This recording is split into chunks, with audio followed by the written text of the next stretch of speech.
Good morning সবাই, কেমন আছো? আজ ফ্রাইডে, আজ আমার মেয়ের খুব ফেভারিট দিন।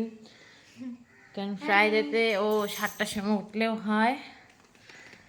তো ও রেডি হয়ে গেছে। 6টার সময় আমি উঠেছিলাম, উঠে রাজমা করেছি, রুটি করেছি, ম্যাগি করেছি, আর শর্ট ব্রেকের জন্য একটু ফল দিলাম কেটে। খাওয়া দাওয়া হয়ে গেছে ওর। বাস এখন যাবে, গাড়ি আসবে। এখন বাজে 7:35।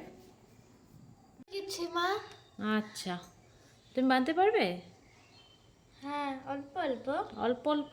আর আধাটা কি স্কুলে গিয়ে? হ্যাঁ। আচ্ছা। মামা বাই বাই। মাম্মা। তো মাম্মা গেছে পড়ে, অনেক কাজ ছিল, আজকে অনেক লেট হয়ে গেছে, 3:30 বেজে গেছে খেতে খেতে। তো রান্নার মধ্যে করলাম রাজমা, করেছিলাম পুঁইডুগা, আমার খুব ভালো লাগে সবজি দিয়ে, বড়ি দিয়ে, আর করেছিলাম আলু বেগুন দিয়ে শুটকি মাছের ঝোল। খুব ভালো লাগে আমার পাতলা ঝোল, চাটনি থেকে বেশি আমার পাতলা ঝোলটা বেশি ভালো লাগে। তো সবাই কী করছো, কী রান্না করছো আমাকে জানাবে, কী খেয়েছো আর কেমন আছো। Bye bye.